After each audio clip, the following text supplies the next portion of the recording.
Ahí estamos. Comenzamos. Buenas noches a todos, a todas. Nuevamente estamos en una entrevista de América Rebelde en conjunto con la página La Rebelión se Justifica.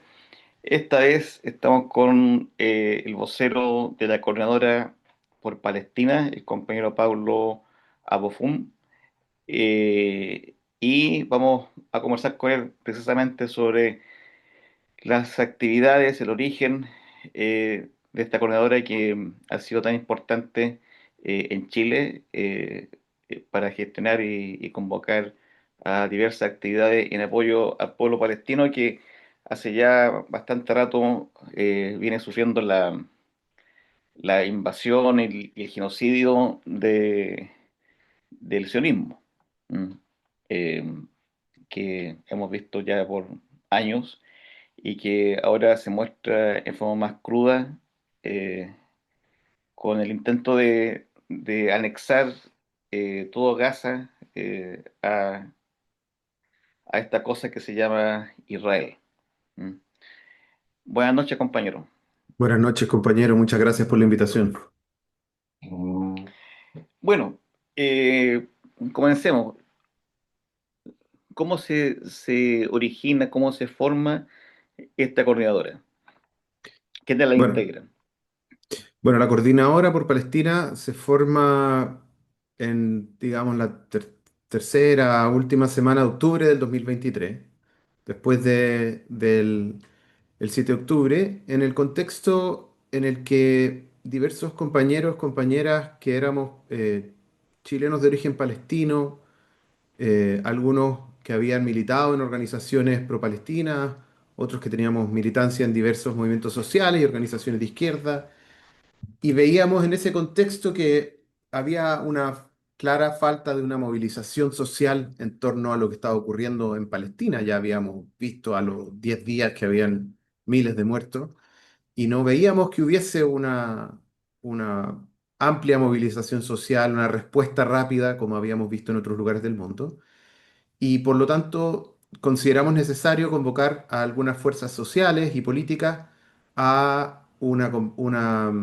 concentración en la Plaza de la Constitución y a partir de eso fue que surgió la Coordinadora por Palestina, ¿no? A partir de la continuidad de un proceso de movilización, de las reflexiones conjuntas entre organizaciones de derechos humanos, ambientalistas, feministas, colectivos territoriales. También teníamos algunas organizaciones políticas de la izquierda, de muy margen muy amplio, organizaciones trotskistas, había gente del Partido Comunista, en fin.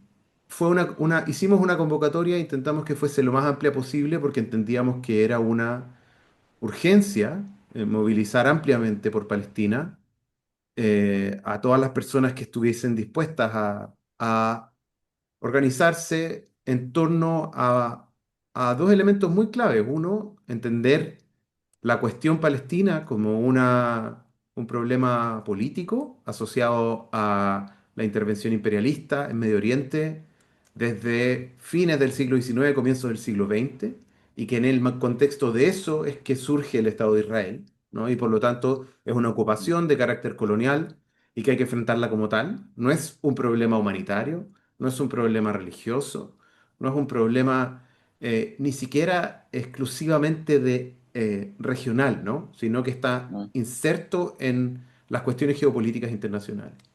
Y en segundo lugar, con objetivos muy concretos de una movilización social que presionara al Estado de Chile a tomar medidas que permitieran en ese momento detener los ataques, permitir el acceso a ayuda humanitaria y contribuir a un proceso internacional de solidaridad con Palestina y de sanciones al Estado de Israel, fundamentalmente a través del boicot y del corte de relaciones de todo tipo, comerciales, militares y diplomáticas. Entonces, en ese marco es que surge la coordinadora, digamos, mediados, fines de octubre. Se convocaron una serie de manifestaciones en ese contexto y luego de eso la coordinadora ha seguido funcionando fundamentalmente como un espacio de articulación de diversas eh, organizaciones sociales y políticas eh, que, digamos, no son necesariamente palestinas, no son, muchas de ellas no son personas de origen palestino o palestina, algunas sí, eh, y tampoco tienen necesariamente como su principal u único objetivo la causa palestina, sino que integran en su visión que la lucha por Palestina hoy es una lucha central. Por ejemplo, en el caso de organizaciones medioambientales que luchan contra el extractivismo, Israel ha tenido una política sistemática de exportar su tecnología extractivista, sobre todo en el área del agua, de la gestión hídrica, y por lo tanto ellos se han enfrentado a la influencia y al impacto, digamos, a la expansión del sionismo en el mundo desde ese punto de vista, ¿no? Y así con otros sectores sociales también. Entonces, ese es como el nacimiento de la coordinadora y hoy se ha convertido en un espacio de activismo, se ha convertido en un espacio de debate político, se ha convertido en un espacio de difusión permanente de lo que está ocurriendo en Palestina, de plantear una posición crítica eh, sobre el rol que ha tenido el gobierno en el sentido de que ha ido en la dirección correcta, pero todavía es insuficiente lo que ha hecho Mm. en la medida en que mayormente ha sido cosas declarativas, pero hace falta medidas concretas. Eh, y finalmente también hay un trabajo que se hace, además de lo comunicacional y de las movilizaciones y de lo político, hay un trabajo que se hace de reunir fondos y generar lógicas y red de solidaridad para personas que están en Gaza o para personas que han llegado de Gaza a Chile recientemente. Comprendo. Ahora, yendo al tema concreto de Chile, ¿cierto? Y cómo este gobierno ha actuado. Llama mucho la atención que acá en Chile los partidos tomen conciencia con respecto a los sucesos de Palestina, únicamente cuando el sionismo agrede, digamos, y invade Gaza, y no antes. Es como que antes no hubiese habido genocidio o asesinato, ¿ya? Y resulta que el genocidio y el holocausto palestino, ¿cierto?, viene ocurriendo desde que se crea este Estado ficticio de Israel. ¿Mm? ¿Por qué crees tú que se da esa como eh, eh, ese como no asumir de que el crimen se viene cometiendo ya hace rato, hace décadas, ¿ya? Y se actúa como que si ahora recién aparece este monstruo cuando el monstruo ha estado siempre. Claro, yo estoy de acuerdo. Creo que uno de los elementos clave ahí es que estamos viendo quizás una de las fases más crueles, más brutales de ese largo proceso de limpieza étnica y de genocidio, lo que hace que mucha más gente se entere, ¿no? Eh, la integración de las redes sociales en la vida cotidiana de las personas ha hecho que lo que está pasando en Palestina sea, como ya muchas personas han dicho, un genocidio transmitido en tiempo real, ¿no es cierto?, en vivo y en directo. Eso yo creo que ha generado un impacto social a nivel de la sociedad civil mucho mayor y de algún modo los partidos o las fuerzas políticas también han respondido a eso. Por otro lado, yo creo que también eh, solo pensando en este último tramo de los últimos 2 años, el inicio de esta situación, ¿no? Es un acto de resistencia por parte de los grupos de la resistencia palestina, con todas las características que tuvo, ¿no? Más allá de las diversas posiciones que se puedan tener sobre las tácticas utilizadas por la resistencia. Sin duda que fue un acto de resistencia en el contexto de una ocupación colonial. Y eso yo creo que también la magnitud de ese acto de resistencia es diferente al que se habían visto en otros momentos de la historia de la lucha palestina, solo comparable al impacto social masivo y mundial de la primera y la segunda intifada probablemente. Y por lo tanto creo que también hay una respuesta del mundo a eso, ¿no? Independiente de que al comienzo la reacción haya sido eh, más bien como de crítica, ¿no es cierto? Esta idea de usted condena, lo que sea. El efecto neto que ha tenido es que efectivamente Palestina volvió a estar en el mapa, ¿no? Y eso es algo que hay que concederle, digamos, a los palestinos que están en la resistencia, que están sobreviviendo día a día. Por otro lado, viéndolo más en perspectiva, la cuestión palestina ha tenido en Chile y en el mundo, pero en Chile, nos podemos centrar aquí, ha tenido como ciclos de visibilización y de movilización. En los años, en los años 80, cuando operaban en Chile algunas de las organizaciones políticas de la OLP, la Organización para la Liberación Palestina, también hubo un momento en el que la lucha contra la dictadura movilizó a gente por Palestina porque era una manera de luchar contra la dictadura sin que sea directamente, sin hacer una lucha directa, ¿no? Sino que movilizarse por una causa de solidaridad internacional que visibilizaba, ¿no es cierto?, la opresión y el autoritarismo en otro lugar. Hubo destacados militantes como G. Carnegie que eran palestinos eh, y que participaron en ese activismo. El mismo Daniel Jadwe y otros que estuvieron involucrados en esa lucha palestina, sobre todo a fines del 80, comienzos de los 90. Pero luego creo que hubo una desconexión muy fuerte con la causa palestina, sobre todo desde los acuerdos de Oslo en 1993 en adelante, en la medida que parecía que el problema palestino se había circunscrito al llamado proceso de paz, ¿no? A la idea de que hay dos partes en un proceso de negociación y que van Ujú. resolviendo sus problemas, ¿no? Y ese marco es el que efectivamente genera una invisibilización muy fuerte de la cuestión palestina en todo el mundo, ¿no? Y solo hay. Disculpa, Sí, eh, los acuerdos de Oslo son, digamos, el que establece eh, dos estados, digamos, el Estado de los Israel acuerdos de y Oslo la son las Palestina. negociaciones que hace la dirigencia de la OLP, Yasser Arafat particularmente, con el gobierno de Israel, mediado por el gobierno de Estados Unidos, en este caso Bill Clinton. Perdón, ahora tengo la duda, pero Bush o Clinton fue, digamos, en el periodo entre Bush padre y Clinton que eh, se llega al acuerdo de establecer una autoridad nacional palestina, de por lo tanto, bajo la lógica de, con la idea de proyectar una solución de dos estados, crear un proceso de autogobierno palestino que no es lo mismo que la autodeterminación, ¿no? Es más Claro. bien que dentro de los territorios que Israel permitía que los palestinos existieran, digamos, solamente palestinos, digamos, por su cuenta, tuviesen instituciones políticas de autogobierno. Ese fue el momento en el Mm. que Yasser Arafat, que estaba en el exilio, digamos, y la dirección de la OLP vuelven a Palestina y conforman la Autoridad Nacional Palestina, lo que hoy día es la Autoridad Palestina presidida por Mahmoud Abbas. Por lo Pero, tanto, disculpa, al reconocer, al establecer ese acuerdo, ¿cierto? Dos autoridades, dos estados, y al reconocer a Israel como un estado eh, de hecho, ¿cierto?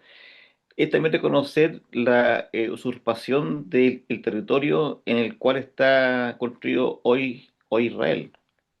por cierto, fue uno de los grandes debates desde los años 70 en el movimiento palestino, eh, cuando se empiezan a barajar las ideas de que la lucha armada podría estar teniendo sus límites, Mm. cuando luego de la guerra del año 67 significó una expansión de Israel, incluso la ocupación de Claro. territorios en Egipto y en Siria, ¿no? Luego en los 80 la incursión militar de Israel en el Líbano, que debilitó brutalmente también a la resistencia palestina, lo obligó a irse del Líbano, que era donde residía en ese momento. Por lo tanto, hay un sector del movimiento palestino que empieza a barajar la posibilidad de declarar la independencia de los territorios palestinos y apuntar a construir un Estado en ese 22% de tierra que le quedaba, ¿no? y por lo tanto eso implicaba el reconocimiento de facto del Estado de Israel como la contraparte de esa negociación, pese a que Israel nunca mostró la voluntad y boicoteó cada uno de los pasos para que un Estado palestino fuese posible, y sigue ocurriendo, sigue siendo lo mismo, ¿no? Mm. Eh, por lo tanto, eso fue un gran debate dentro del movimiento palestino en Palestina y en el resto del mundo. Claro, porque Por- eh, que también se da, por ejemplo, en que, claro, desde que se firma el acuerdo de Oslo hasta ahora, eh, Israel ha venido anexando más territorio, ¿cierto? Y el territorio palestino se ha reducido de forma considerable. Entonces, el exigir hoy, ¿cierto?, que se cumplan los acuerdos de Oslo, en el fondo es cumplirlo en la porción de territorio que está quedando, Mm. ¿cierto? Que Efectivamente, es eh, cada vez más chico. o sea, los principales militantes e intelectuales palestinos han planteado que los acuerdos de Oslo son una tragedia para el pueblo palestino, porque lo que hacen es eh, construir la ilusión de un autogobierno, ni siquiera un Estado, ¿no? Porque la autoridad palestina no controla la frontera, la autoridad palestina no controla el ingreso y la salida de mercancía, la autoridad palestina está amarrada a los dictados de Israel en términos de seguridad, coordina la seguridad, ha sido llamada digamos, una contratista o una subcontratista de la ocupación, tiene la obligación directa o indirecta de reprimir a la resistencia palestina para efectos de mantener sus buenas relaciones con Israel. Por lo tanto, eh, lo que hacen los acuerdos de Oslo, el efecto que terminan teniendo, es invisibilizar la causa histórica palestina con la intención de reclamar la reconstrucción de la Palestina histórica, de recuperar el territorio y sobre todo de dos elementos que son clave. Uno, el reconocimiento del derecho a la autodeterminación del pueblo palestino y por lo tanto de poder definir su destino en términos políticos, sociales, culturales, económicos, etcétera. Y en segundo lugar, el derecho al retorno, ¿no? Es decir, que quienes Mm. fueron expulsados de sus villas, de sus aldeas, de sus ciudades, puedan retornar a esos lugares, ¿no? Y eso es algo que es intransable, ha sido intransable para Israel siempre, ¿no? La cuestión En cierta de que los medida, palestinos puedan volver. claro, en cierta medida es similar a lo que ocurre con los compañeros mapuches, que ellos reclaman la recuperación de los territorios ancestrales. ¿Ya? Exactamente, Quiere decir sí, que los territorios que han sido ocupados por el Estado de Chile se tienen que devolver. Es parecido en el caso de Israel que todos los territorios ocupados por Israel, ¿cierto?, se tengan que devolver a Palestina. ¿Ya? exactamente. Digamos, la similitud entre los procesos coloniales en todo el mundo son muy grandes y tanto palestinos como mapuches han reconocido su solidaridad mutua históricamente, ¿no? O sea, han habido esos cruces. Eh, lo que pasa es que cuando ocurrió la pacificación de la Araucanía y la ocupación de la mayor parte de los territorios mapuche, no habían fotos, no habían redes Claro. sociales, no teníamos, o sea, no hay la percepción que una ciudadanía globalizada podía tener sobre eso es muy distinta, ¿no? Pero yo creo que lo que estamos viendo en Palestina es la consolidación total de un Estado colonial, tal como los conocemos en América Latina o en África o en Asia, ¿no es cierto? Donde se asienta una fuerza extranjera impulsada por una potencia imperial con la intención de crear, digamos, una entidad que haga posible la explotación de los recursos humanos y naturales para el mercado global, ¿no? Sin duda. O sea, Palestina ha sido un botín para el imperialismo desde antes del movimiento sionista. Los ingleses y los franceses se repartieron Medio Oriente al final de la Primera Guerra Mundial. Y los ingleses fueron los que quedaron comprometidos con el movimiento sionista, que es una corriente ideológica muy particular dentro del judaísmo, que no es todo el judaísmo, que es una corriente ideológica que toma los nacionalismos más autoritarios del momento como proyecto nacional, ¿no? Y que además lo mezcla con una perspectiva, digamos, etno-religiosa, donde la nacionalidad está asociada a la religión, ¿no? O sea, una persona judía, solo una persona judía puede tener la nacionalidad en Israel, ¿no? Hay otras personas que pueden tener la ciudadanía, pero si no son judías nunca pueden tener la nacionalidad, ¿no? Entonces es considerado un Estado-nación judío, lo que quiere decir que es excluyente. Ahora, esa es la definición sionista del judaísmo y la definición sionista de la nacionalidad. Pero en otros sectores del movimiento judío mundial y del judaísmo en general han habido otras perspectivas. Incluso en la época del surgimiento de Israel, la izquierda, un sector de la izquierda revolucionaria del movimiento judío, eh, marxista, por ejemplo, se oponían a la creación de un Estado, ¿no? Se oponían al proyecto sionista. Siempre hubo una resistencia dentro del pueblo judío en el mundo, digamos, a la creación de un Estado, eh, sobre todo a la creación de un Estado de carácter colonial que implicara la exclusión de la población nativa, ¿no? Y Mm. eso se ve hoy día, por ejemplo, en cómo grandes sectores de quienes se han movilizado por Palestina en otros lugares, ¿no? Donde no hay grandes poblaciones palestinas o donde es más difícil ser pro-palestino siendo árabe, han sido, los que se han movilizado, han sido las juventudes judías antisionistas, ¿no? En Estados Unidos, en Europa, son claves, ¿no? Y por ejemplo, nosotras como Coordinadora por Palestina reconocemos la importancia de la alianza entre palestinos y judíos antisionistas en la diáspora, en esa lucha, ¿no? Porque esos compañeros y esas compañeras lo que hacen es romper con el mito del Estado de Israel, ¿no? Claro, Eh, claro. sí. Ahora, en la lucha, o sea, en la creación de la OLP, por ejemplo, confluyen un montón de movimientos de una diversidad importante desde el punto de vista ideológico, ¿cierto? Eh, pero también están los movimientos como Hamas que no están en la OLP. Eh, ¿Cómo se da esa relación, esa diversidad? Porque eh, no son pocos los que están en la OLP y por tanto los que están en la OLP, ¿cierto? Reconocen ese acuerdo de Oslo como válido. ¿Ya? Y hay los movimientos islámicos son los que se apartan de ese acuerdo. ¿Ya? Eh, ¿Por qué se da eso?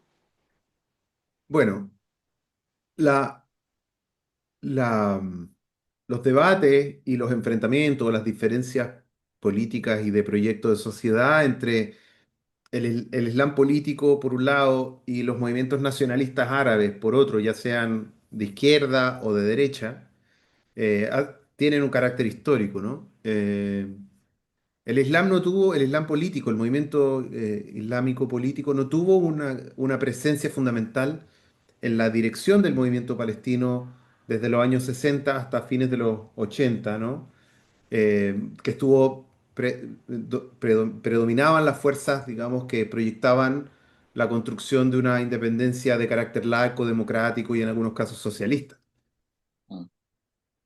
El movimiento islámico adquiere una fuerza muy fuerte desde fines de los años 80 y sobre todo con los acuerdos de Oslo, eh, en los cuales el movimiento de resistencia islámica, Hamas, y otros movimientos como la Yihad Islámica Palestina, eh, se presentan como una alternativa a la gobernanza de la autoridad palestina, eh,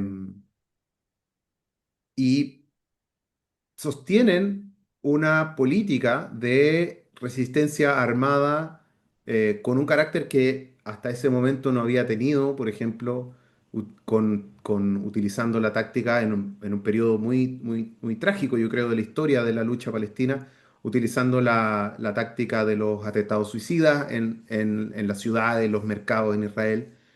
Eh, y por lo tanto, lo que hacen es como generar una fractura dentro del movimiento palestino, ¿no? En torno a, por un lado, a un eje que va en el ámbito de las tácticas, ¿no? De tácticas más radicales, eh, versus tácticas que tienen que ver más bien con la gestión política, en el caso de la autoridad palestina. Pero por otro lado, también generan un proyecto alternativo en términos de visión social, ¿no? Y hay que considerar que la separación tan fuerte entre Cisjordania, ¿no es cierto? Jerusalén por el lado hacia el río Jordán y Gaza hacia el lado mediterráneo, es tan fuerte, forzada, digamos, por la división que establece Israel, que pareciera que en algún momento se terminan constituyendo en dos sociedades paralelas, ¿no? Donde son pequeñas sociedades que tienen características distintas y donde en Cisjordania la diversidad eh, social y sobre todo religiosa es mucho mayor que en Gaza, y el Islam adquiere un lugar central. Es imposible comprender Medio Oriente sin entender el rol del Islam, no solo como religión, digamos, ¿no? En el sentido de los elementos de culto o de adoración, sino más bien como una cultura, ¿no? Como una forma de vida. Eh, y en ese sentido, el Islam logra entregar en Gaza, o los movimientos islámicos logran entregar en Gaza algo que la autoridad palestina no estaba logrando. Por ejemplo, la formación de Hamas, previo a la constitución como movimiento político de resistencia, eran sociedades de beneficencia y instituciones, digamos, de carácter social, con un importante arraigo a nivel de la sociedad civil, ¿no? Y eso, por lo tanto, es la construcción uno podría pensar en los términos quizás en los que hablamos nosotros, es la construcción de una base social de un movimiento político, ¿no? A través de un tipo de activismo eh, social, de asistencia, etcétera. Ahora, si bien los movimientos de resistencia islámica durante años se negaron a reconocer formalmente en sus documentos y en sus declaraciones al Estado de Israel, jamás desde hace mucho tiempo, ha reconocido al Estado de Israel, ha planteado la construcción de la solución de dos estados y de un Estado palestino de carácter transitorio hasta alcanzar, digamos, una liberación total, pero sí ve, también jamás asume la solución de dos estados y de hecho participa en las elecciones parlamentarias y del Consejo Legislativo del Consejo Nacional Palestino en el año 2005, que resulta luego en el bloqueo, en el boicot de esas elecciones y en la separación total ya entre Gaza y Cisjordania. Entonces, en este momento, las fuerzas políticas palestinas em, parecen tener un acuerdo transversal con respecto a la, em, la construcción de un Estado en lo que queda de Palestina, ¿no? Incluso el movimiento de resistencia.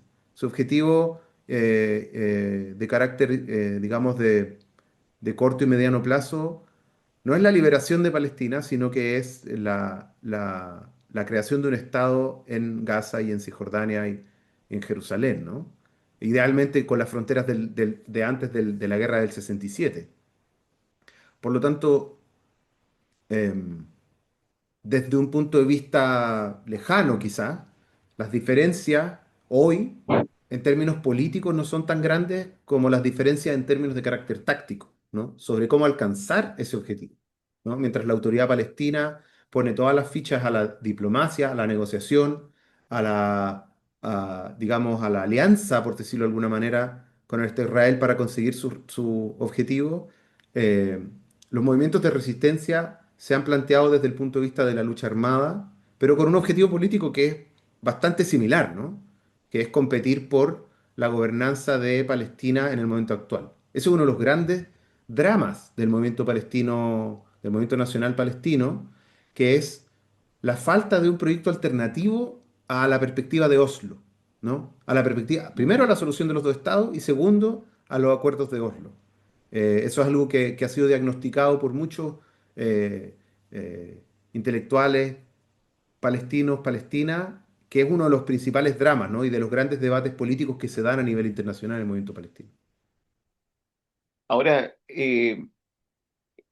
por lo general, este conflicto, esta guerra que hay entre entre sionismo y el pueblo palestino, siempre se analiza desde el punto de vista de las naciones, la nación de Israel y la nación palestina. Eh, pero nunca se toca el tema de clase. ¿Cómo se expresa esa contradicción, esa lucha de clase dentro de todo este conflicto? Bueno, es una pregunta muy buena y es una de las cosas que se habla poco, sobre todo porque implica introducir elementos de las contradicciones y antagonismos a la interna de los movimientos y en este caso del pueblo palestino, ¿no? Eh, ¿Mm? en Palestina hay una burguesía y es la que está en el gobierno, ¿no? Eh, y esa burguesía tiene una forma súper occidentalizada, digamos, muy reconocible para nosotros en el caso de Mahmoud Abbas y la autoridad palestina, pero también tiene una forma propia en Gaza, ¿no? Donde hay un sector dominante en términos políticos, militares y económicos. Eh, que ha sido bajo la dirección de Hamas durante mucho tiempo. Eh, y uno de los grandes problemas es que en un contexto de ocupación pareciera que el llamado a una perspectiva clasista o a abordar la cuestión desde la perspectiva de la lucha de clase o de una democracia popular es siempre señalado como si fuese un divisionismo, ¿no? ¿No? Porque es una causa nacional, deberíamos estar todos en la misma, después resolvemos los otros problemas. Pero la historia de las luchas anticoloniales y de los procesos de liberación nacional nos han mostrado que no da lo mismo el camino por el cual se consigue la liberación nacional, ¿no?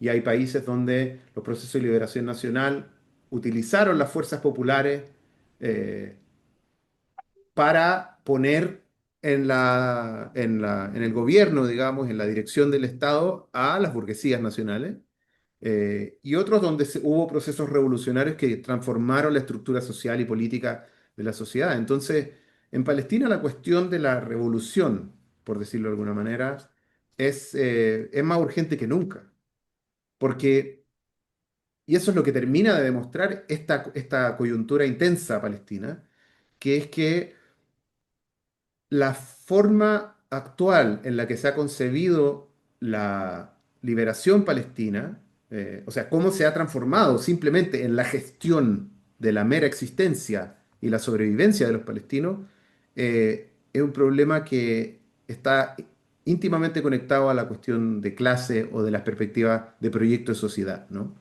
El problema es que en Palestina la izquierda también es muy débil, ha perdido mucha fuerza en comparación con el lugar, el rol que tuvo en otros momentos, ¿no?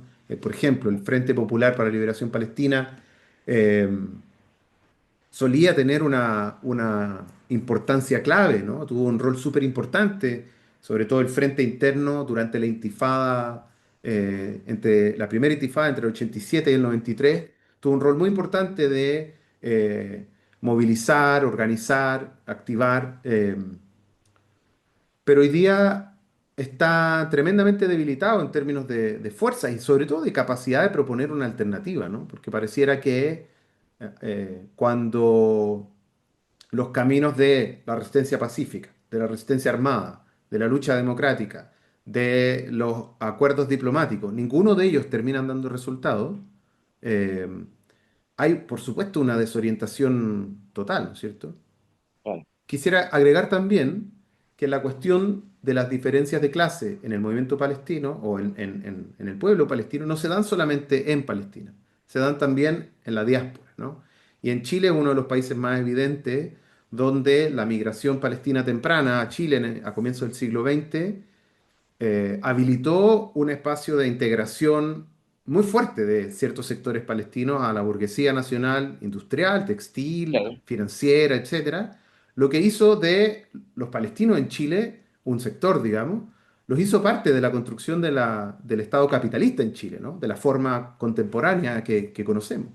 Eh, y por lo tanto eso también abre espacios a diferencias y antagonismos a la interna del movimiento en términos de posiciones de clase y posiciones ideológicas. Eh, claro. A pesar de Claro, porque, que genera algo muy raro, ¿no? Porque eh, por un lado uno se encuentra en el camino con gente eh, que uno podría decir que forma parte de la burguesía o de la pequeña burguesía, que son personas súper de derecha, ¿no? Incluso pinochetistas, claro, pero que cuando se trata de Palestina son tremendamente radicales, ¿no? Eh, eh, claro. entonces, claro, es muy raro, ¿no? Que encontrarnos con senadores como Francisco Chaguán, ¿no es cierto? Que es palestino, pero también con el senador Moreira, ¿no es cierto? Siendo ferviente defensor de Palestina y tremendo enemigo del sionismo, ¿no? Claro. Claro, porque como un burgués o un proletario percibe la lucha por la independencia es muy diferente. O sea, si bien es cierto, comparten la misma identidad nacional, ¿cierto? Cultural y todo eso, eh, cómo se ubica frente al capital son, al final de cuentas, proyectos muy distintos. Y que también se da, por ejemplo, en el conflicto de Irlanda del Norte, esta misma situación entre nación y clase se da ahí, eh, se da también en alguna medida en el conflicto del País Vasco, en el movimiento afroamericano, ¿cierto? Que si bien es cierto, todos luchaban en función de los derechos civiles, el tema de clase no estuvo muy presente hasta cierto momento.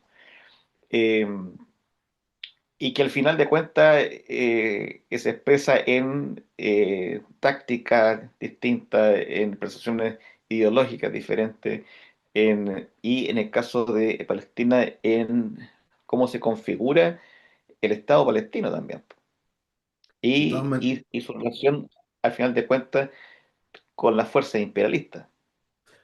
por supuesto, ¿no? Porque la burguesía tiene un interés internacional en la medida en que el capitalismo es un fenómeno que existe globalmente, entonces quienes quieren hacer negocio tienen que saber hacer negocios con quien sea, ¿no? En todo el mundo. No, Claro, la cuestión nacional pasa a segundo plano. En ese sentido, la burguesía y el proletariado no son tan distintas, en el sentido que son clases internacionales. Ahora, en términos de los intereses en el marco de la lucha, eh,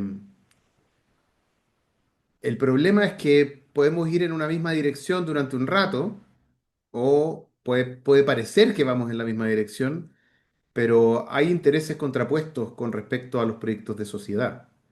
Eh, claro, También creo que es relevante señalar que en Palestina la cuestión, o sea, el capitalismo o los capitalistas palestinos están asociados, digamos, a la mantención de un determinado orden social.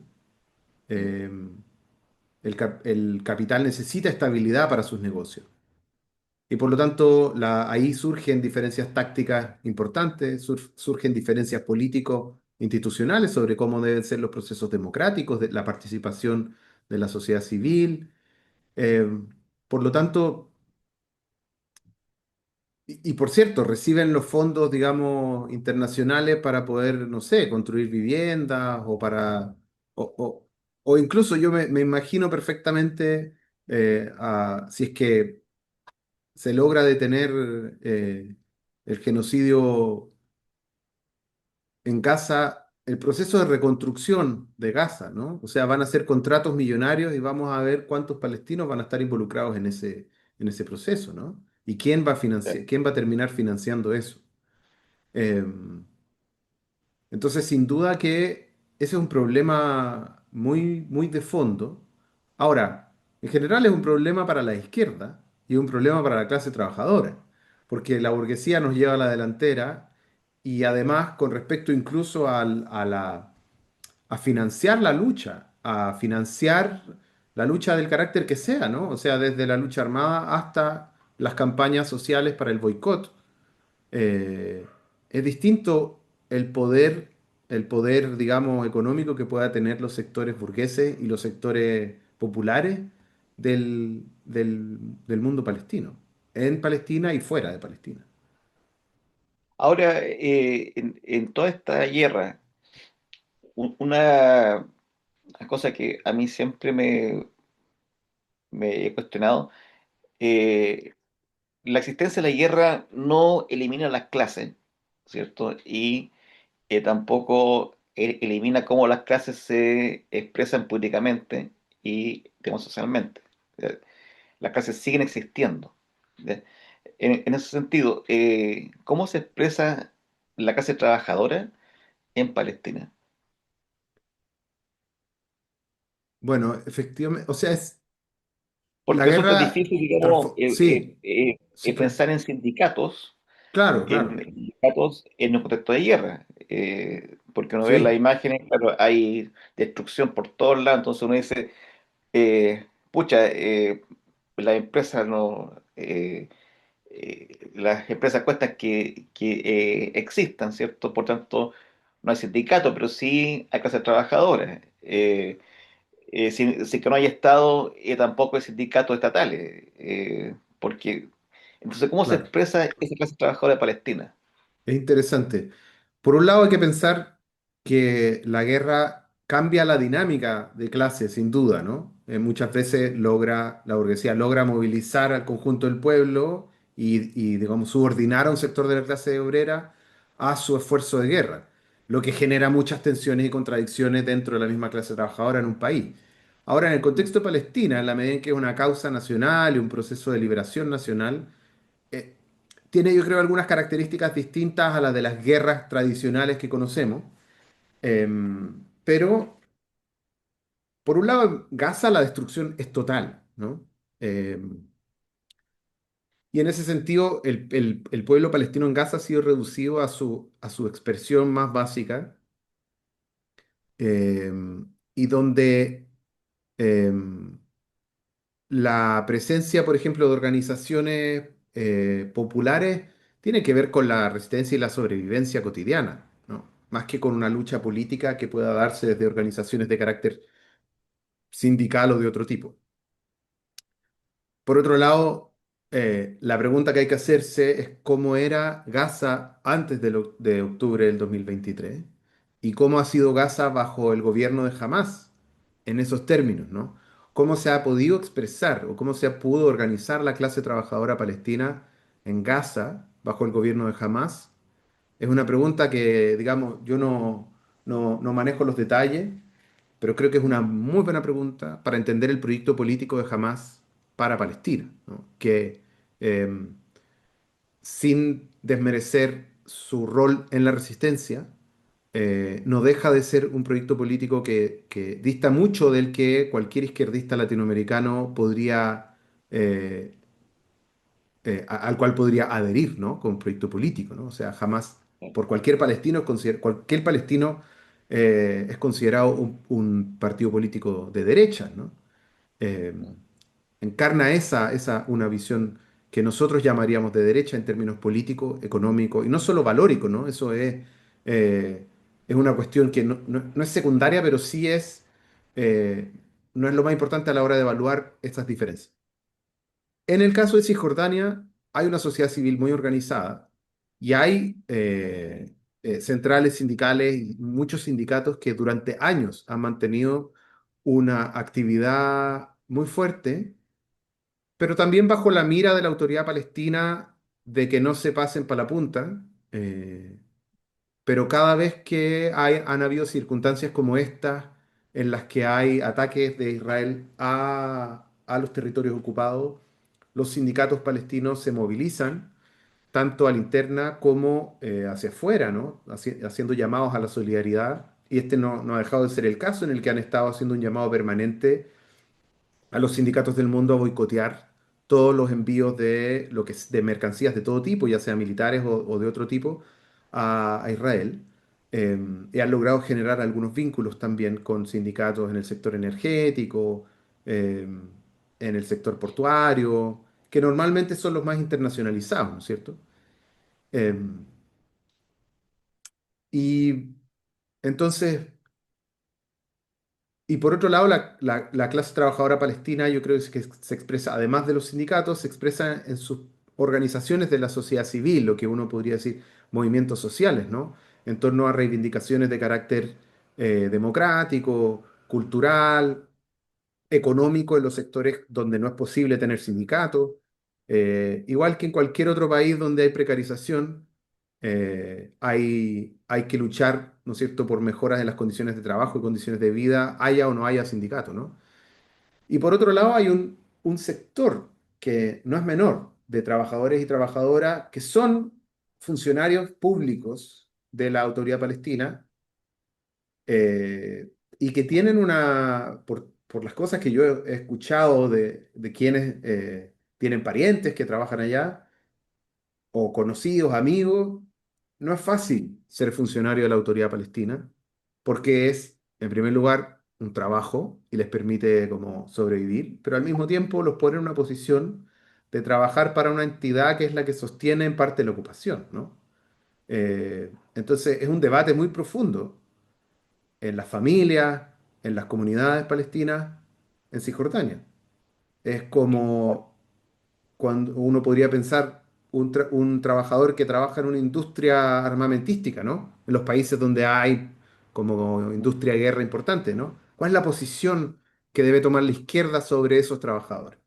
Debe Claro. condenarlos por trabajar en esa industria, debe llamarlos a que se salgan de la industria, debe llamarlos a ocupar la fábrica y reconvertir esas capacidades productivas en producción, digamos, que beneficia a la sociedad, en fin, ¿no? Lo pongo como un debate, no como no como algo que se Eh, pueda resolver rápido. es una cosa muy loca porque, por ejemplo, guardando la distancia, las diferencias, en el caso de Irán, por ejemplo, Irán tiene todo un discurso antiimperialista o anti-norteamericano y eso no quita que en Irán sea la burguesía la que está en el poder y que su régimen explote y reprima a sectores obreros muy amplios. Entonces, es, eh, cuesta un poco entender ese antiimperialismo desde un Estado burgués, ¿cierto?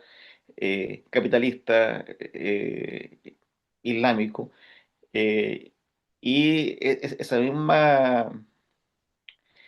conflicto, ¿cierto? También se expresa en el caso de Palestina, o sea, hay muchos elementos ahí de nación, de clase, religioso, de explotación capitalista, de clase dominante que existe también en Palestina, que hace difícil entender la profundidad del conflicto. Ujú. ¿Ya? Está claro el conflicto entre Israel y Palestina, pero el fondo del conflicto cuesta desmenuzarlo. Y también se da Sí, en el propio Israel, ¿cierto? En el propio Israel existe lucha de clase, el sionismo es también parte de la burguesía, ¿sí? O sí, viceversa. Existe la clase trabajadora en Israel. Entonces, la lucha de clases no deja de existir en un contexto de guerra, por ¿ya? cierto. Y que Y tampoco deja de existir en un contexto como en el caso de Irán, de un Estado islámico. claro, sin duda. Sobre eso, dos cosas. Uno, a propósito de Israel, yo creo que uno de los fenómenos más significativos de la estructura de clase, o la estructura social en Israel es que en la medida en que Israel es un proyecto que se fundamenta en el supremacismo, ¿no? En el Mm. supremacismo de quienes son denominados o considerados judíos por el Estado, eso significó a lo largo de la construcción del Estado de Israel que un sector de la clase obrera también asumiera eh, ese supremacismo, eh, experimentara los privilegios de esa estructura, digamos, jerárquica y de apartheid con respecto a los palestinos, al punto de que eh, la principal central sindical israelí no aceptaba trabajadores palestinos, ¿no? Entonces las mismas dirigencias obreras, por decirlo así, que eran de los partidos progresistas o los partidos laboristas, se oponían a la presencia de los palestinos en los sindicatos israelíes. O sea, un sistema de apartheid pleno, ¿no? Uno podría comparar eso o contrastar, o sea, hacer el paralelo con Sudáfrica, ¿no? Claro, Con una clase trabajadora blanca sudafricana que aún así vivía en un escalafón de la sociedad superior al de los sudafricanos, digamos, no blancos, y lo mismo en Estados Unidos, ¿no? Donde habían sindicatos que también se negaban a la participación o a la integración con los afroamericanos, etcétera, etcétera. Entonces, yo creo que hay un paralelo ahí, en el fondo, la estructura de clase de Israel está, como en cualquier otro país, que fundamenta su estructura social en el supremacismo y jerarquiza la sociedad a partir de una determinada como escala de supremacías. eh, Está muy atravesada por eso y esos son los paralelos, ¿no? Sudáfrica, Estados Unidos, y esos son los desafíos de la propia dinámica política de la lucha de clases en países como esos, ¿no? Y la pregunta es, la pregunta que toda una izquierda internacionalista se tiene que hacer, es como en Israel, ¿hay una clase trabajadora que pueda ser aliada en un proceso de transformación radical o no? Hay sectores que plantean que no, que todos los israelíes son básicamente cómplices, ocupantes, colonos y por lo tanto básicamente agentes activos del régimen de ocupación y por lo tanto son combatientes, ¿no? Eso yo lo he leído en redes sociales. Personalmente estoy en profundo desacuerdo con eso porque me parece que si es cierto que cualquier israelí es un colono, porque forma parte de un estado ocupante que es colonial, no todo israelí es un combatiente, ¿no? Aunque incluso hayan pasado por el ejército, hay muchos que han desertado en el marco de su proceso, o no han aceptado ser, son objetores de conciencia, o no están involucrados activamente en el proceso de genocidio, no son parte activa del ejército. Eh, yo creo que si nuestra concepción es de que en el bando, digamos, que está dominado por la clase enemiga, en este caso, por ejemplo, en Estados Unidos, los blancos, en Sudáfrica lo mismo, o en Israel, digamos, en Palestina, los israelíes, si nosotros consideramos que son todos el enemigo, no hacemos distinciones de clase, creo que tenemos un problema, ¿no? No logramos, no vamos a encontrar la palanca histórica que nos permita mover la historia hacia adelante y conseguir una lucha que alcance, ¿no es cierto?, objetivos que yo considero de carácter revolucionario, socialistas, que son necesarios para poder resolver el problema. Por otro claro. lado, en el caso de los países de la región, hay una tremenda discusión y que es un debate que se terminó de agudizar tremendamente al interior de los movimientos palestinos en todo el mundo, eh, que sobre todo tiene que ver con la situación en Siria y en Irán, ¿no?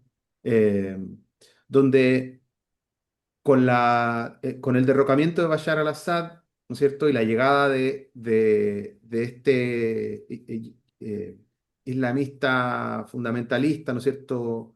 Eh, Al poder se produjo un gran debate, ¿no? Sobre el carácter, así como había sido durante ya 20 años, el carácter de la revolución siria, ¿no es cierto? Si era o no era una revolución, si eran sectores populares que se estaban rebelando contra un régimen autoritario, o si era la CIA, digamos, utilizando gente en el fondo, si es que el pueblo sirio se estaba rebelando o no, o estaba siendo manipulado.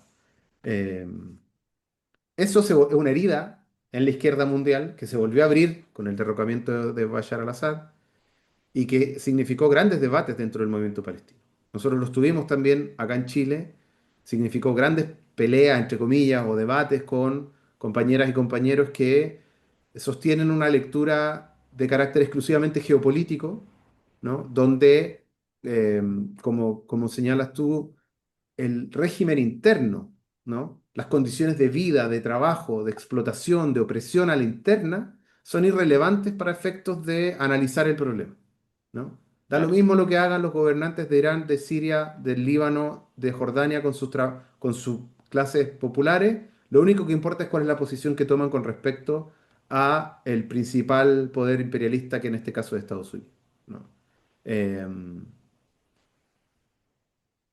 y porque además, ¿no es cierto?, dentro de ese marco geopolítico, como no siempre se está en guerra, sino que más bien la mayor parte del tiempo son declaraciones y opera en el ámbito de lo simbólico y de lo retórico, las declaraciones rimbombantes de esos líderes son en contra de Estados Unidos y a favor de la causa palestina. Entonces, bajo este análisis exclusivamente geopolítico, lo que parece ser es que Irán, Siria, de Assad, están con Palestina, ¿no? Y que por lo tanto son nuestros aliados. Pero cuando uno analiza el detalle, lo que uno ve es que tanto en Siria como en Irán, los movimientos que se han movilizado desde abajo en solidaridad con Palestina han sido reprimidos fuertemente, que la familia Assad masacró a palestinos en un campo de refugiados, que el interés de Irán en financiar a algunos sectores de la resistencia, particularmente a Hezbollah, pero también a la resistencia en Palestina, tiene mucho más que ver con sus pretensiones de hegemonía regional que con la liberación palestina, ¿no? Eh, porque, o sea, si uno analiza los, los objetivos que se van cumpliendo o los objetivos propuestos con las medidas que Irán, Siria, Líbano y otros países han ido tomando a lo largo de 40, 50 años con respecto a Palestina, casi ninguno apunta a la liberación palestina, ni siquiera a la consecución de los dos estados, ¿no? Sino más bien a un proceso de entender a Israel como una especie de elemento foráneo que impide la hegemonía, por ejemplo, del régimen iraní, que tiene pretensiones expansionistas también en la región, ¿no? Eh, O sea, en el fondo, los intereses burgueses sionistas se enfrentan a los intereses burgueses iraní, a los intereses burgueses en Siria, en ¿cierto? parte, En la disputa, digamos, por la hegemonía regional. en parte yo creo que sí. O sea, yo personalmente no me siento identificado con el proyecto político ni de Bashar al-Assad ni de los ayatolás en Irán, porque considero que en una perspectiva internacionalista y de clase, ¿no? Y de análisis de proyectos de sociedad, esa no es la sociedad a la que nosotros aspiramos, ¿no? Y por lo Claro, tanto, desde mi punto de vista, uno tiene que analizarlo así como tú lo estás planteando, ¿no? O sea, ¿cuáles son los intereses que están en juego, ¿no? Los intereses materiales, sociales, históricos que están en juego. Parecen ser los de las burguesías nacionales, que adquieren formas distintas en distintos países, ¿no? La burguesía israelí es muy distinta a la burguesía o la clase dominante iraní, pero eh, sí comparten el interés que tiene todas las clases dominantes, que es sostener su dominación, profundizar la explotación, porque es la manera, ¿no es cierto?, de hacerse con el excedente y expandirse en la medida en que sea claro, necesario y posible, ¿no? Sobre todo en un momento de crisis mundial, claro, donde la expansión está a la orden del día, ¿no? Es cosa de ver cómo, digamos, China ha prometido ocupar Taiwán antes del 2030, la expansión de Rusia hacia Ucrania, ¿no? Independiente de las visiones que uno tenga sobre cuáles son el origen del conflicto, el rol de la OTAN en Europa Oriental, etcétera, sí hay un ánimo expansionista de sí, parte, evidente, digamos, de Rusia y de otros países, que algunos sectores que hacen el análisis exclusivamente geopolítico consideran que son aliados por el solo hecho de estar como en el otro bando, ¿no? Entonces, claro, es una especie es, en pocas palabras, una guerra fría sin socialismo, ¿no? así Eh, es. y por lo tanto, un enfrentamiento entre dos campos donde ambos campos son capitalistas. Eh, Tampoco es como que la Unión Soviética haya sido la gran panacea, digamos, pero Claro. al menos sí lograba inspirar movimientos de transformación revolucionaria en muchos lugares del mundo de una manera muy distinta a lo que pueden Mm. hacer China, Rusia, Irán en este momento. Ahora quisiera ir a un tema que es la educación. ¿Ya? En el año 90 y a principios del 2000, en Chile estuvo muy de moda las pruebas internacionales, ¿cierto? Que medían el nivel de aprendizaje en matemática y en lenguaje, ¿ya? Y el sistema chileno, ¿cierto? Se comparaba con otros sistemas educacionales en el mundo a través de dos pruebas fundamentalmente, y que eran la TIMSS y la PISA, ya que medían niveles de educación. En un momento determinado, cuando estaba la Intifada uno parece que fue, se llevó a cabo esa prueba internacional, el TIMSS y PISA. Y a mí me sorprendió en su momento porque cuando se dan a conocer los resultados, ¿cierto? Se publica un ranking. ¿Ya? Singapur está arriba al tope, ¿cierto? Pero más abajo está Palestina. ¿Ya? Y resulta que Palestina está dos o tres puestos sobre Chile. Mm. ¿Ya?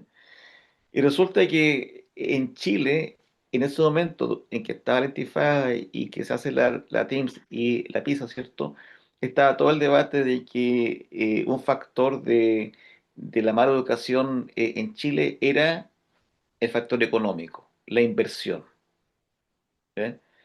La inversión y más inversión en la infraestructura, en fin, como si el factor económico fuera eh, la solución para mejorar los aprendizajes. Entonces, estaba todo ese debate y yo cuando veo la, el ranking y veo que Palestina está tres puestos sobre Chile, es decir, había alcanzado un mejor aprendizaje que Chile en un contexto de guerra, en un contexto de intifada. Ahí me quedó claro que obviamente el factor económico no es fundamental para el tema del aprendizaje, ¿ya? Mm. Para lograr buenos resultados, ¿ya? Eh, Siendo que Chile, ¿cierto?, recibía las platas del Banco Mundial. Pero sí me llamó la atención cómo era posible que un pueblo, ¿cierto?, eh, los estudiantes palestinos tuvieran un mejor aprendizaje eh, porque las escuelas estaban siendo atacadas, ¿cierto? Estaba la intifada, había un contexto de guerra y aún así lograron aprendizajes superiores en un contexto Mm. de Chile que vivía en paz, Claro, ¿cierto? O sea, claro, claro. no estábamos en guerra. Sí. Eh, ¿Cómo se explica eso? ¿Cómo se explica, cómo se lleva? Porque una cosa es la guerra, pero los niños siguen teniendo necesidad de aprender. Las clases son totalmente irregulares.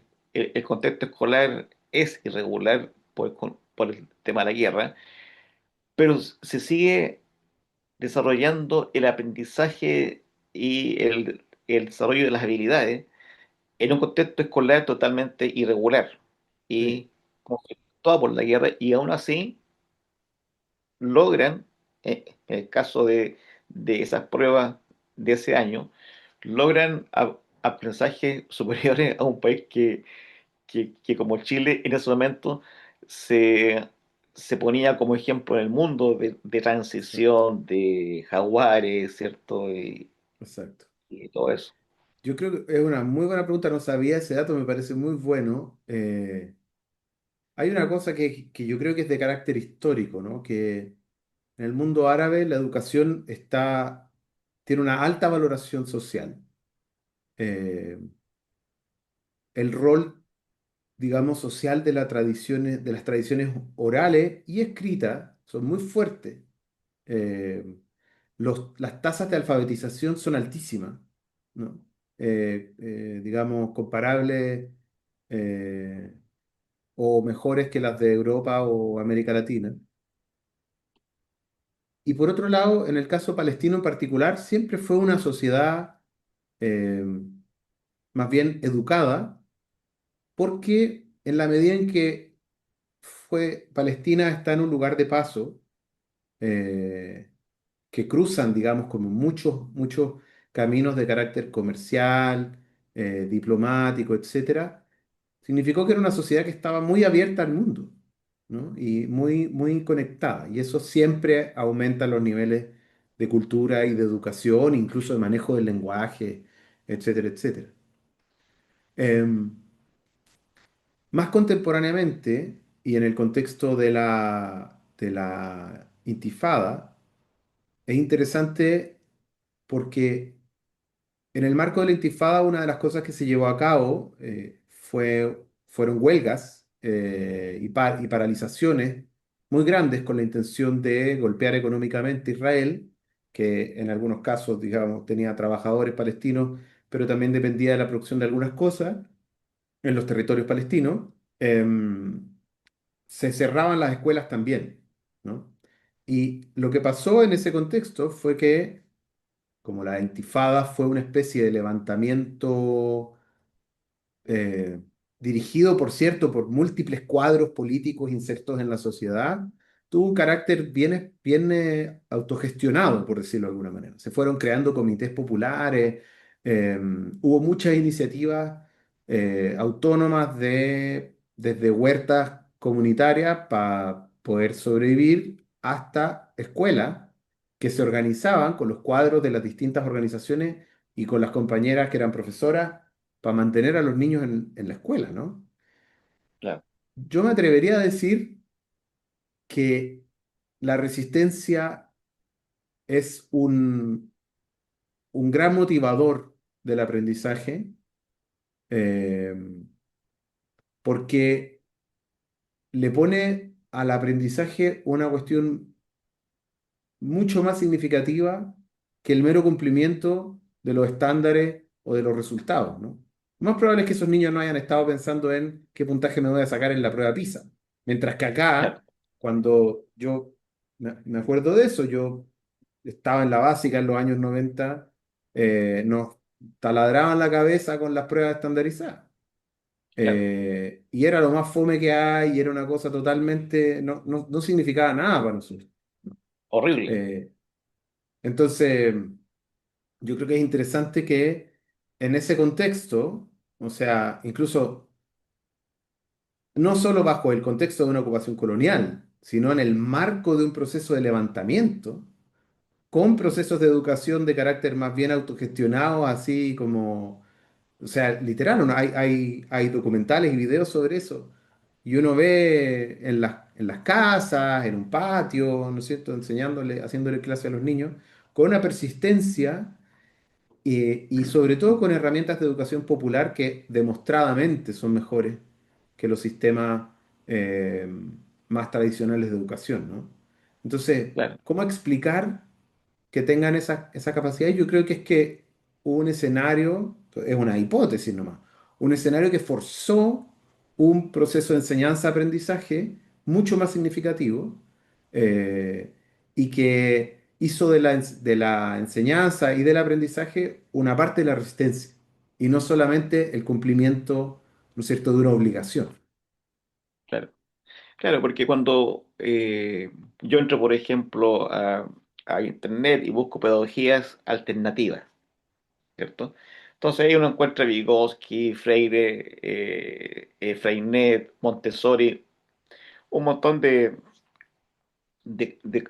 corrientes, las corrientes democráticas, antiautoritarias, etcétera. Entonces digo, ¿cuál será la pedagogía alternativa en Palestina en un contexto de guerra? Mm, Claramente, ninguno de los pedagogos que te mencioné tiene sentido en Palestina, porque todas esas pedagogías, ¿cierto?, están construidas en un contexto de paz capitalista, ¿cierto?, pero, digamos, no en guerra.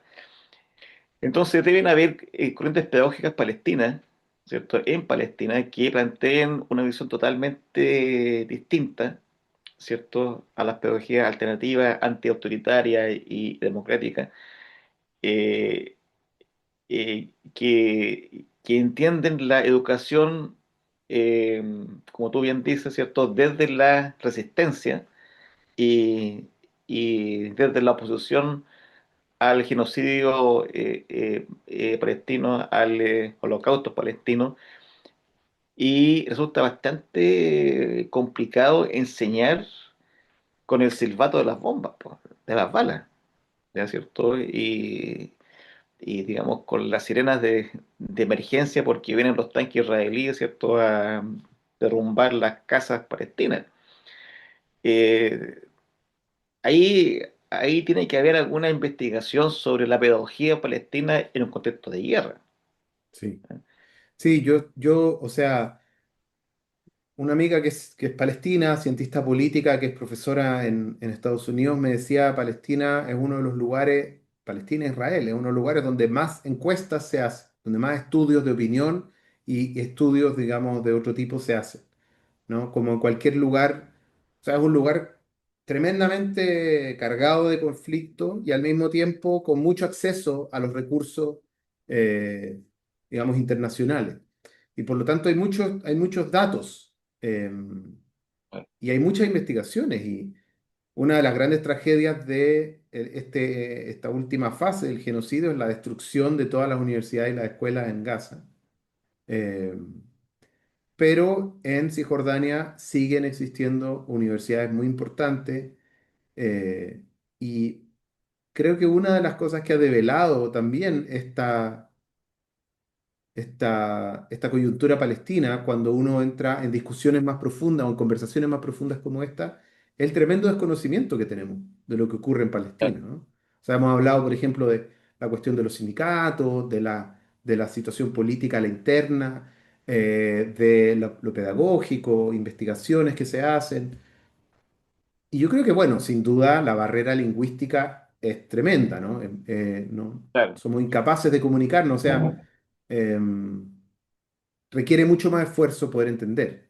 Eh, claro, y también porque, por ejemplo, en el contexto actual, hay, hay una, hay un cierto cambio en la estrategia sionista en comparación con las intifadas anteriores y antes de octubre del 23, porque Israel, ¿cierto?, en el fondo ha declarado a la infancia a la infancia palestina me refiero, como objetivo militar.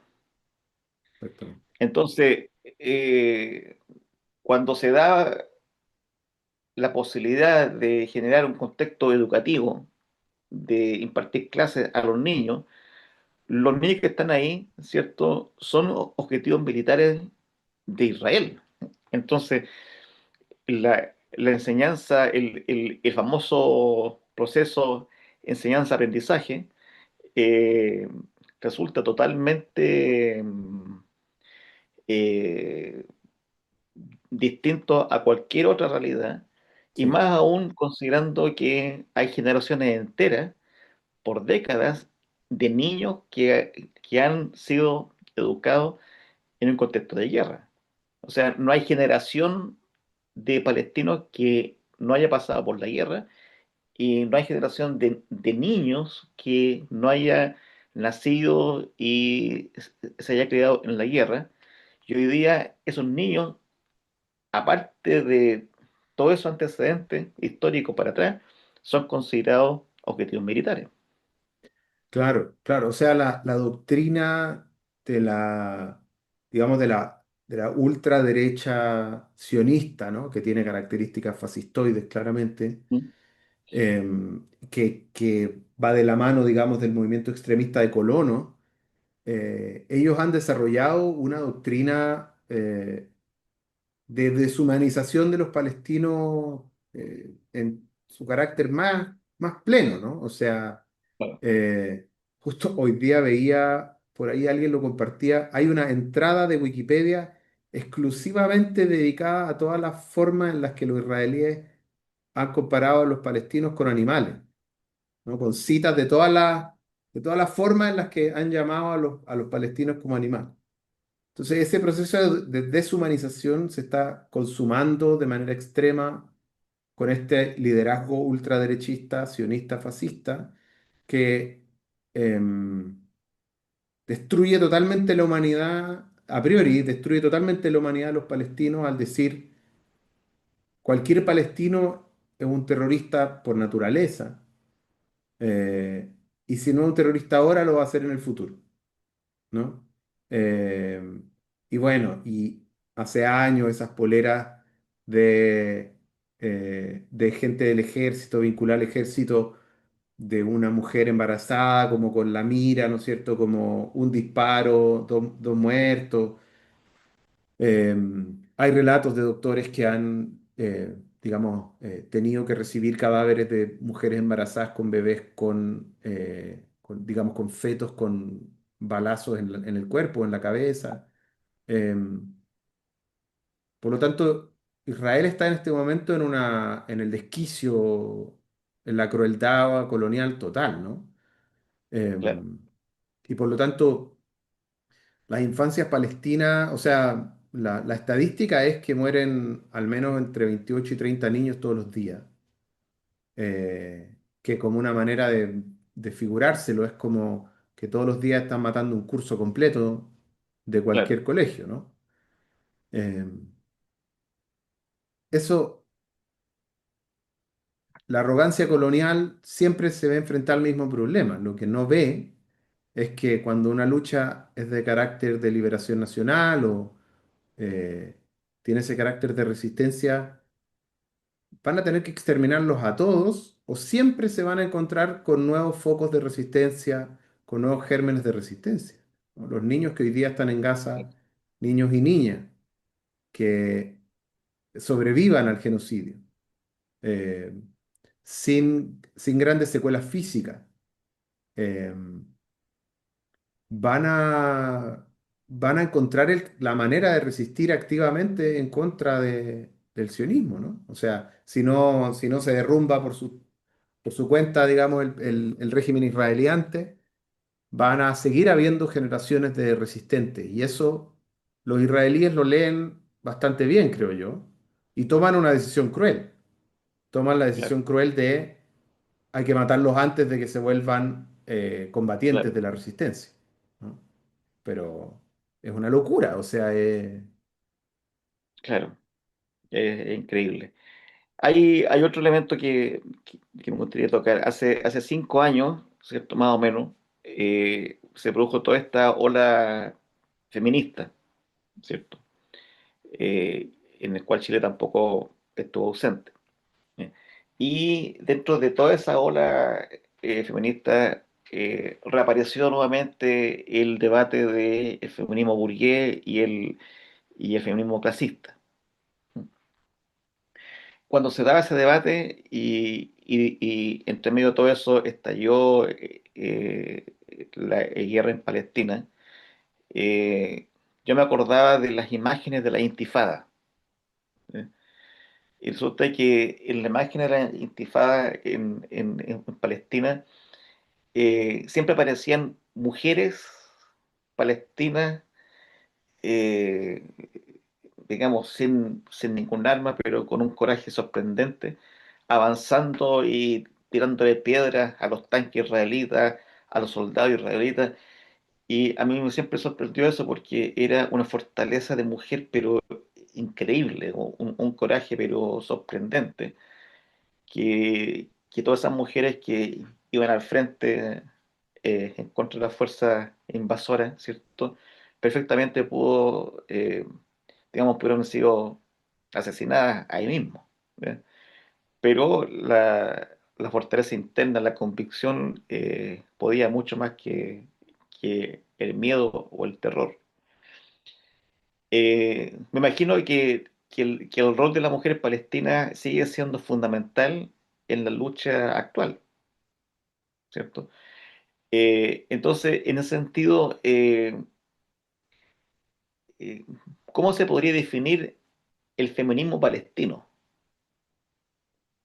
Una súper buena pregunta. Yo no conozco, digamos, no podría yo responder esa pregunta así nomás, pero sí quizás hacer algunas reflexiones a propósito de la experiencia del feminismo en Chile, ¿no es cierto? Y de muchas de las incomprensiones que hay sobre la sociedad palestina, ¿no? En primer lugar, eh, hay una idea, primero hay una idea muy racista en contra del mundo árabe en general, de que las mujeres son completamente subordinadas.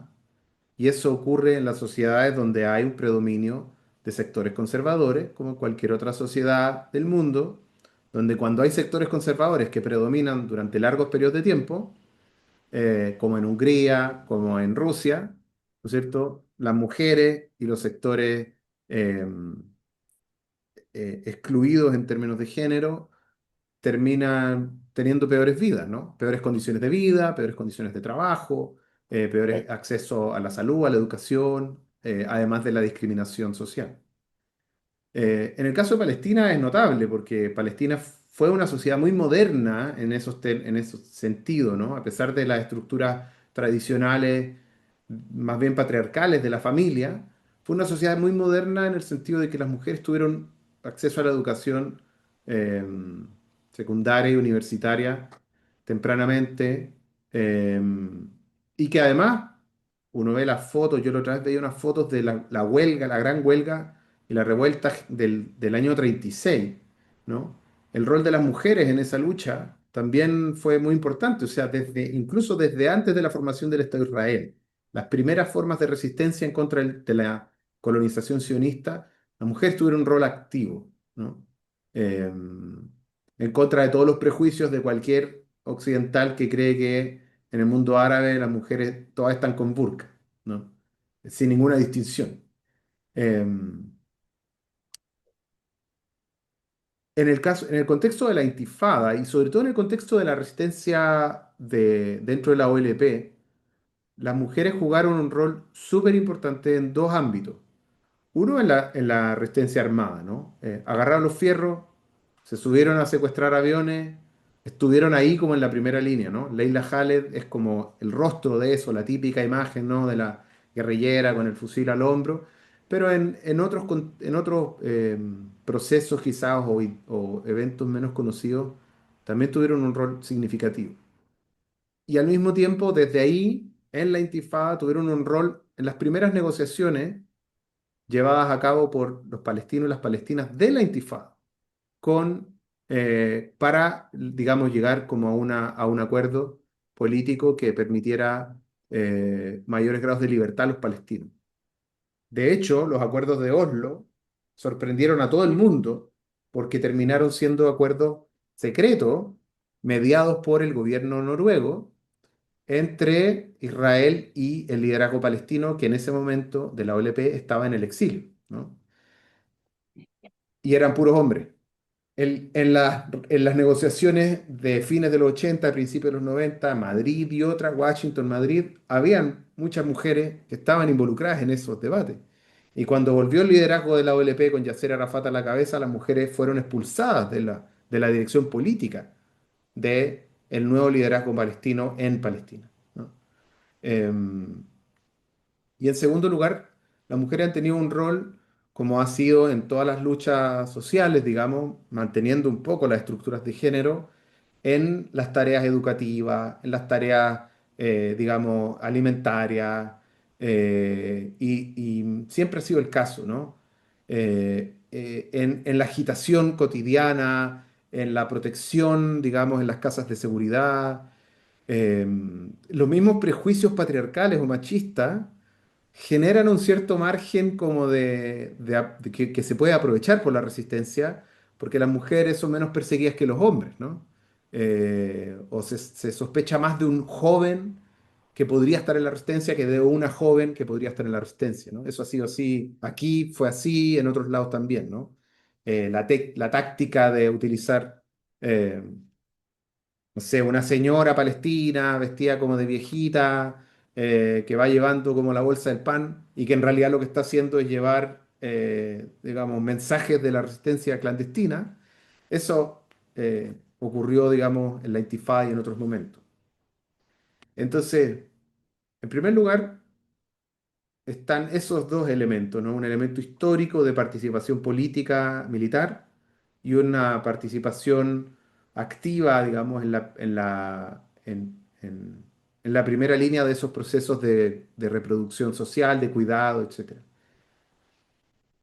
Cuando uno ve la reacción de los distintos sectores del feminismo en otros países, eh, fuera del Medio Oriente, uno ve claramente la distinción entre aquellos feminismos que tienen una perspectiva clasista, internacionalista, y aquellos que tienen una perspectiva liberal o burguesa, ¿no? Eh, los sectores liberales burgueses ponen el énfasis siempre en el ámbito de eh,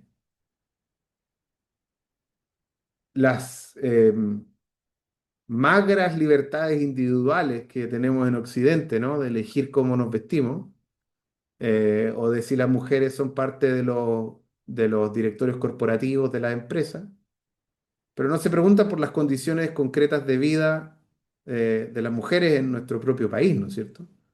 De las mujeres trabajadoras.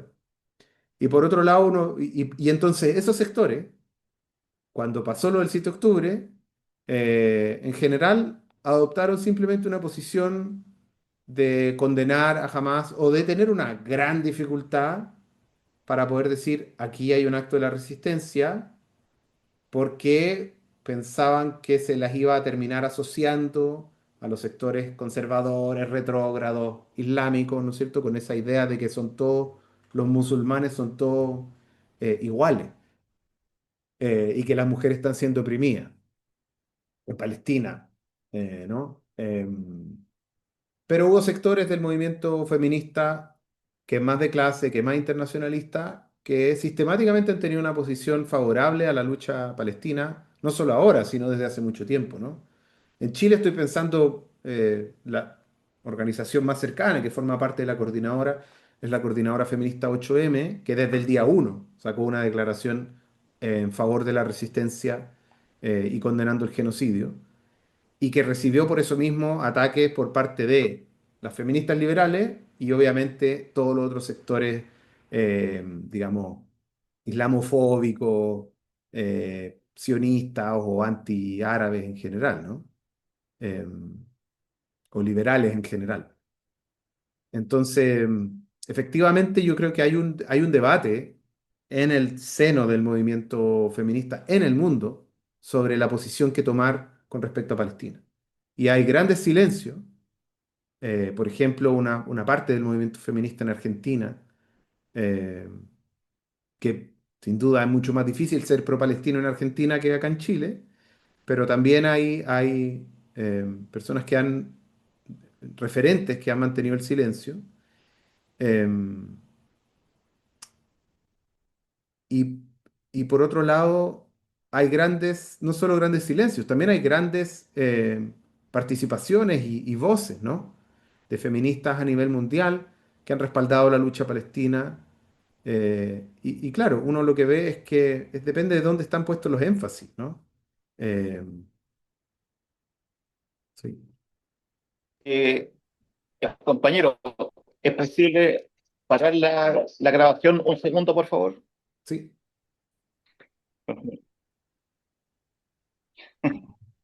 estamos.